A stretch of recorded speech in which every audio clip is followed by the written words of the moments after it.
Assalamualaikum warahmatullahi wabarakatuh.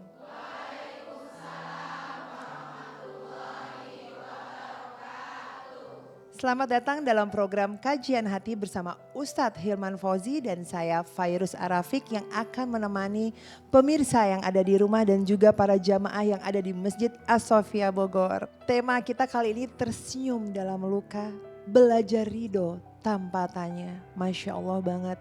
Boleh silahkan Ustadz. Bismillahirrahmanirrahim.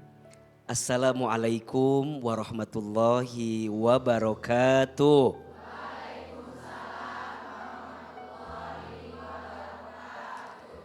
Hamdan wa syukron lillah, salatan wa salaman ala rasulillah, la haula wa la quwata illa billah, amma ba'du. Bunda, ada satu sikap yang harus kita miliki dalam hati kita untuk bisa lebih tenang dalam menjalani hidup ini. Apa sikap itu? Namanya ridho, menerima. Kenapa kita harus belajar menerima segala apa yang Allah takdirkan untuk kita? Karena kita percaya semua yang Allah berikan untuk kita itu pasti yang terbaik untuk kita. Betul? Apa yang Allah tentukan untuk kita pasti itu yang terindah untuk kita. Banyak di antara kita yang seringkali mengeluh dengan takdirnya Allah. Banyak di antara kita yang seringkali membenci setiap takdirnya Allah. Padahal mohon maaf, apa yang Allah takdirkan untukmu itu pasti yang terbaik. Di dalam Al-Quran surat Al-Baqarah ayat 216 Allah Subhanahu wa ta'ala berfirman, A'udzubillahi minasyaitonirrajim. Wa asa an takrahu syai'an wa huwa khairul lakum. Wa asa an tuhibbu syai'an wa huwa syarrul lakum. Wallahu ya'lamu wa antum la ta'lamun. Dan boleh jadi engkau membenci sesuatu padahal itu baik bagimu. Dan boleh jadi engkau menyukai sesuatu padahal itu buruk bagimu. Ketahuilah Allah Maha Tahu sedangkan engkau tidak tahu. Orang yang ridho dengan ketentuan Allah adalah orang yang akan mendapatkan ridho dari Allah. Kalau bunda ingin diterima sama Allah, belajar nerima apa yang Allah berikan kepada kita. Nabi SAW bersabda, Inna idhomal jazai ma'a idhomil balai. Sesungguhnya besarnya pahala itu tergantung beratnya ujian. Makin berat ujiannya, makin besar pahalanya. Wa innallaha idza ahabba qauman ibtalahum. Dan sesungguhnya Allah apabila mencintai seorang hamba, Allah akan segerakan ujian bagi hamba tersebut. Jadi Allah kasih sesuatu yang mungkin gak sesuai maunya hamba itu. Apa sikapnya? Faman rodiya falahur ridho wa man sakhito falahus sukhtu. Barang siapa yang ridho dengan ketentuan Allah, maka Allah ridho kepadanya. Dan barang siapa yang benci dengan ketentuan Allah, maka Allah benci kepadanya. Jangan pernah menghina keadaan, karena malam pun tidak pernah menghina takdirnya menjadi gelap. Betul? Ketika malam terima dia gelap, Allah datangkan bulan dan bintang yang bisa menerangi kegelapan itu. Kadang kegagalanmu adalah cara Allah menyelamatkanmu dari sesuatu yang tidak baik untukmu. Belajar ridho dengan ketentuan Allah. Kajian hati, tenangkan hatimu. Bunda. Ada yang mau nanya nih, bintang tamu kita ada Kak Ririn ya, konten kreator nih. Silakan. Ada di depan kita nih Ustadz. Assalamualaikum warahmatullahi wabarakatuh, Pak Ustadz. Waalaikumsalam. Nama saya Ririn. 5 tahun lalu saya pernah menikah dengan seorang lelaki yang saya kenal cukup singkat.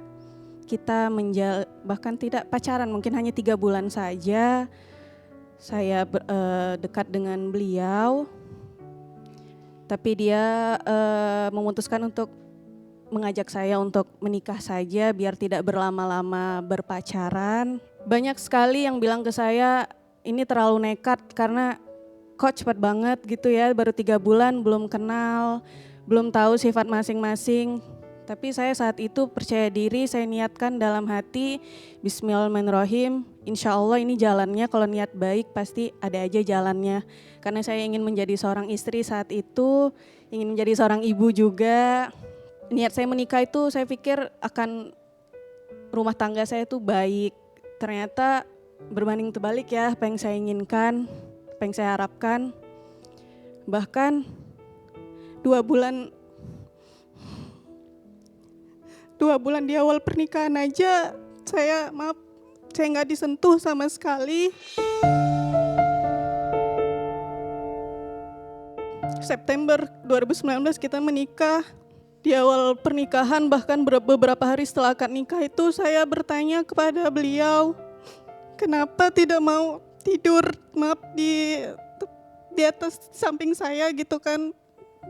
Beliau cuma jawab, aku belum terbiasa ada perempuan, dia bilang begitu. Sampai saya sabar. Di Desember saya memohon, bahkan saya mengemis ke dia agar saya disentuh, bukan saya ingin, tapi 3 bulan pernikahan juga sudah banyak sekali ujian yang saya hadapi. Kenapa saya meminta kepada dia mengemis agar saya biar bisa hamil, bisa punya anak, biar ada temannya.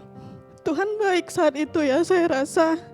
Desember saya cuman sekali. Dan di Januari, Masya Allah saya dikasih rezeki, saya hamil. Anak saya 1, usia 5 tahun. Di 2 bulan kehamilan saya juga, untuk pertama kalinya beliau mengucapkan dari mulutnya, lebih baik adopsi anak saja daripada melihat saya hamil, karena melihat saya mual muntah. 9 bulan saya mengandung, sekalipun saya tidak pernah ditemenin ngecek kandungan, saya selalu sendiri. Selama 9 bulan juga saya mengandung, sudah banyak sekali perselingkuhan yang terjadi. Saya berdoa, saya pikir dengan anak saya lahir, semua tuh dia bisa berubah. Ternyata 2 tahun pernikahan itu malah makin gak ada baiknya gitu kan. 5 bulan anak saya lahir, dia pulang-pulang, dia selalu pulang subuh ke klub-klub dunia malam hingga membayar perempuan-perempuan di dalam sana.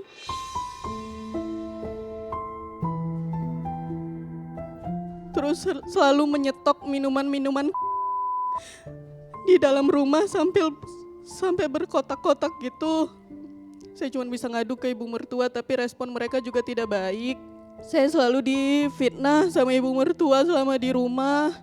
Dan anaknya juga selalu tidak pernah mau mendengarkan penjelasan saya gitu kan.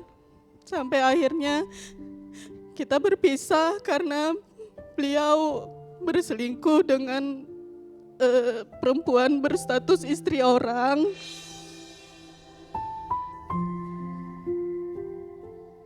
Sampai sudah melakukan hubungan badan, maaf. Saya melihat semuanya, video-video mereka, isi chat mereka. Saya sempat sabar selama 1 bulan. Tapi selama 1 bulan setelah kejadian terakhir, saya tidak melihat adanya dia menjadi lebih baik, malah makin lebih parah dengan tidak pulang.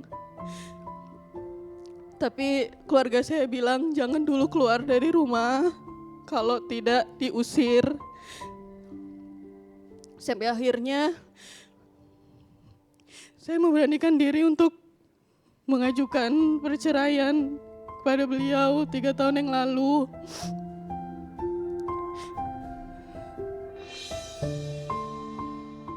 Saya ingin bertanya kepada Pak Ustadz, kepada Teteh, dosa apa gitu yang udah saya lakuin sama pernikahan sampai saya dikasih ujian yang sangat menurut saya tuh ini saya nggak tahu lagi harus bilangnya gimana. Ini menurut saya sakit.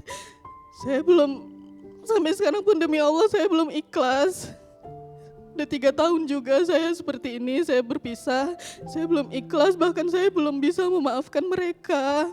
Tapi saya juga tidak ingin menjadi ibu yang jahat kepada anak saya dengan tidak memberi akses ke ayahnya karena mau gimana pun itu ayahnya.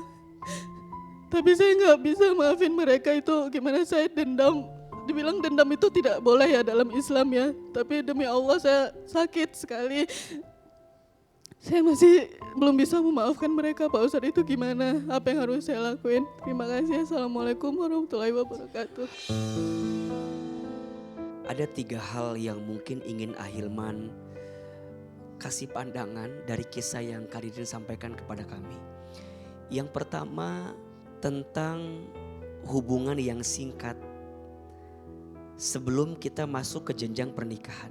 Setiap manusia itu diberikan satu rasa oleh Allah, namanya cinta. Namanya apa? Cinta. Cinta itu rasa yang mulia yang menjadikan manusia yang memilikinya menjadi pribadi yang makin mulia. Bagaimana cara memuliakan cinta? Maka nikah adalah jawabannya. Maka dalam Islam, mohon maaf ya, tidak diperkenankan, mohon maaf, pacaran. Tidak diperkenankan semua sikap-sikap, peluang-peluang yang mengantarkan kita pada perbuatan yang tidak baik yang bernama dengan zina. Maka bagaimana cara menutupnya? Bagaimana cara menjaganya? Pernikahan adalah jawabannya. Tapi menikah itu butuh persiapan. Menikah itu butuh bekal. Menikah itu butuh jalan kebaikan yang ketika kita hadirkan, jangan istilahnya membeli kucing dalam karung. Pernikahan itu, rumah tangga itu bahtera yang sangat besar yang harus kita lewati dengan segala kebaikan. Maka baginda Nabi mengajarkan kepada kita, nikahilah seseorang karena parasnya, karena hartanya, karena keturunannya, dan karena agamanya. Fadfar bidatid taribat yadak. Maka pilihlah yang paling baik agamanya, niscaya engkau akan bahagia dibuatnya. Maka apa pesan saya yang ingin saya sampaikan kepada pemirsa? Tolong dipastikan seseorang yang akan menjadi pendamping kita adalah dia yang paham agama. Maka satu, Ahilman mohon maaf, pelajaran bagi semua, jangan terlalu cepat menyimpulkan seseorang yang akan jadi pasangan kita. Yang kedua, Ahilman ingin sedikit memberikan pandangan terkait dengan hubungan suami istri. Zolim namanya kalau ada suami yang tidak mau menyentuh istrinya. Dalam sigot taklik pernikahan sering dibacakan, saya akan menggauli pasangan saya, istri saya dengan sebaik-baiknya. Dan kalau sudah dalam jangka waktu, kalau tidak salah 3 bulan, saya tidak menyentuh istri saya, sudah jatuhlah talak kepada istri saya, gitu kan? Dan Islam mengajarkan, kalaupun kau menggauli pasanganmu, wa ashiruhunna bil ma'ruf, dan gaulilah, campurilah dan sikapilah pasanganmu dengan bil ma'ruf, dengan cara yang baik. Makanya kalau kita mau berhubungan dengan pasangan kan gak main jujuk-jujuk langsung gitu ya. Enggak, ada adabnya, betul enggak? Ambil air wudhu dulu, sholat 2 rakaat dulu, doa dulu. Maka pentingnya adab. Penting gak? Ilmunya penting. Ada doa dulu sebelum menyentuh pasangan tuh gak main langsung. Ada doa dulu, minimal bismillah. Yang ketiga, teteh, yang namanya ujian tidak mungkin Allah datangkan. Kecuali itu cara Allah menghapuskan dosa yang pernah kita lakukan. Kadang dalam hidup kita harus mampir dulu dengan kisah yang membuat pilu hati kita sampai kita ketemu dengan orang yang bisa membahagiakan kita. Untuk Karirin, pastinya saya melihat ada kejadian-kejadian seperti ini sedih ya. Ini adalah mungkin kita harus ambil positifnya. Ini adalah cara Allah menyayangi kita, mencintai kita. Dan saat itu yang saya lakukan adalah saya berpasrah kepada Allah. Saya sujud kepada Allah, saya minta yang terbaik untuk diri saya karena Allah adalah tahu mana yang terbaik untuk diri kita. Dan alhamdulillah Allah berikan saya sekarang pasangan hidup yang Masya Allah sudah 8 tahun saya sama suami saya. Dan beliau memperlakukan saya sangat-sangat baik terhadap saya maupun anak saya Abang Fas. Semangat ya Kak Ririn, insya Allah akan ada kebahagiaan yang sama untuk Kak Ririn. 3 bulan ya, 3 bulan tuh singkat banget menurut saya. Perlakuan mereka sangat menyentuh saya yang buat saya yakin kenapa saya memilih beliau dan memilih keluarganya untuk menjadi keluarga saya yang lain gitu selanjutnya. September menikah, Oktober, November itu setiap saya ajak seperti itu, maaf dia jawab cuman ntar aja lah, capek gitu. Bingung kenapa seorang laki-laki tidak mau, padahal bisa dibilang sebelum kenal beliau juga saya aktif di dunia modeling, jadi saya rasa karena fisik saya rasa bukan patokan untuk dia tidak mau menyentuh saya ya. Nah 2 minggu setelah saya mengetahui saya positif itu, baru dia mulai berselingkuh dengan customer di usahanya kami. Saya mengetahui dari isi chat beliau yang memang saya tidak bisa melihat membuka handphonenya ya karena tidak tahu sandinya, tapi saya melihat dari screen awalnya itu, handphone itu saya melihat dari situ awalnya. Oh begini ya rasanya ikut kajian, bener-bener yang saya tersentuh hati saya dikasih doa-doa yang baik, dikasih penjelasan-penjelasan yang baik oleh orang-orang luar biasa.